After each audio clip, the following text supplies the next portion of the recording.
Hello guys, welcome back to solution Mitra. हमारा आज का क्वेश्चन है, Planck constant has the dimension of energy, momentum, frequency, angular momentum. ये question previous year UKPSC lecturer 2020 में पूछा गया है। तो हमें क्या करना है, प्लैंक कांस्टेंट की डायमेंशन क्या होती है नीचे ऑप्शन में से वो पता करनी है। तो सबसे पहले देखो, प्लैंक कांस्टेंट क्या होता है। प्लैंक कांस्टेंट हम जानते हैं एनर्जी ई क्या होता है, एच न्यू होती है ना।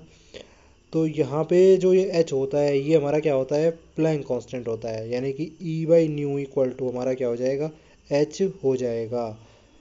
तो अगर मैं इनर्जी और जो हमारी न्यू क्या होती है, फ्रिक्वेंसी, इनकी डायमेंशन का निकाल करके उसको सॉल्व करके देखूं तो मुझे एच जो होता है प्लैंक कांस्टेंट उसकी डायमेंशन मिल जाएगी।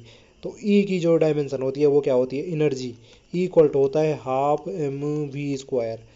तो यहाँ से इसकी जो डायमेंशन बनेगी हमारी क्या बनेगी, वी क्या होती है, वी होता है हमारा वेलोसिटी। तो ये हो जाएगा हाफ एम, वेलोसिटी हो गया हमारा एक्स बाई टी, तो इसका स्क्वायर। यानी कि यहाँ से मैं अगर डायमेंशन देखूँ इसकी, तो मास मास का हो गया एम, यहाँ से जो डिस्टेंस है एक्स उसका स्क्वायर हो रखा है, तो यानी कि एल का स्क्वायर हो जाएगा। और टी जो है नीचे है तो टी ऊपर लाना पड़ेगा, तो माइनस का 2 पावर चढ़ जाएगा इसमें। तो ये कितना हो जाएगा, M L square T minus two. ये हो गई हमारी एनर्जी की डायमेंशन। न्यू फ्रिक्वेंसी क्या होती है, फ्रिक्वेंसी होती है न्यू इक्वल टू क्या होती है आपकी 1 बाई टाइम इंटरवल टी। तो इसकी तो सीधे सीधे आपकी डायमेंशन मिल जाएगी एम, इसकी डायमेंशन मिल जाएगी आपको एम भी जीरो, एल भी जीरो, और टी जो हो जाएगा वो हो जाएगा माइनस का 1। अब यहाँ से एच की जो डायमेंशन हो जाएगी, इनका क्या कर दो, रेशियो देख दो यहाँ से ना। इसकी डायमेंशन लिखी हमने तो ये हो जाएगी M L square T minus two energy की। ऐसे ही नीचे लिखी हमने फ्रिक्वेंसी की, क्या हो गई, M zero L zero T minus one. तो यहाँ से काट फाट के जो भी बचेगा आपके पास, एच की डायमेंशन फाइनली क्या बच रही है आपकी, एम एम, ठीक है जी, एम बच रहा है। एल एल जीरो तो यहाँ से बच रहा है एल स्क्वायर, यहाँ से टी माइनस टू ये ऊपर जाएगी तो टी प्लस वन, तो प्लस वन माइनस टू कितना बचेगा, माइनस का वन, तो टी माइनस वन।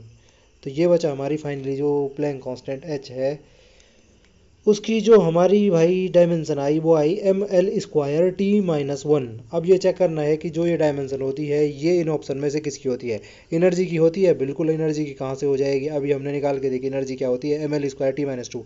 तो बिल्कुल नहीं होती है एनर्जी, ये ऑप्शन तो गया हमारा। फिर आता है आपका फ्रिक्वेंसी, फ्रिक्वेंसी भी अभी निकाल के देखी हमने, M zero L zero T minus one होती है, तो ये भी मैच नहीं हो रहा है, ये दो ऑप्शन गए। अब अच्छा मोमेंटम, मोमेंटम होता है आपका पी इक्वल टू क्या होता है, M V, P equal to क्या होता है, एम वी। तो यहाँ से वी फिर से वो हो जाएगा एक्स बाई टी। तो यहाँ से इसकी डायमेंशन लिखूंगा मैं तो क्या हो जाएगा, M L T minus one. तो M L T minus one होती है हमारी मोमेंटम की। तो ये भी गया, क्योंकि ये देखो मैच नहीं हो रही है, तो ये भी नहीं हो सकता है। फाइनली एंगुलर मोमेंटम बच रहा, उसी की होनी चाहिए ये, उसी की क्या होनी चाहिए, उसी के साथ प्लैंक की जो हमारे प्लैंक कांस्टेंट आया उसकी जो डायमेंशन है वो मैच होनी चाहिए। आप क्रॉस चेक भी कर सकते हो, एंगुलर मोमेंटम क्या होता है, एम वी आर होता है। अगर angular momentum M V R होता है, यहाँ से सबका देखो आप, एम का क्या हो जाएगा, एम तो मास है ही, एम वी का भी हमने देखा था एल टी माइनस वन होता है, और ये हमारा क्या होता है, आर क्या होती है डिस्टेंस, तो इसकी भी एल हो जाएगी। तो ये कितना हो रहा है, M L square T minus one. तो ये देखो मैच हो रही नहीं हो रही है, तो बिल्कुल हो रही है, तो इसलिए एंगुलर मोमेंटम क्या हो जाएगा, राइट आंसर हो जाएगा। इसका मतलब है प्लैंक कांस्टेंट और जो एंगुलर मोमेंटम होता है दोनों की डायमेंशन, जो डायमेंशनल फार्मूला है वो क्या होता है, सेम होता है। आई होप जो ये कॉन्सेप्ट था वो आपकी समझ में आया होगा। आपसे मुलाकात हो किसी अलग टॉपिक के साथ, तब तक के लिए bye bye and take care.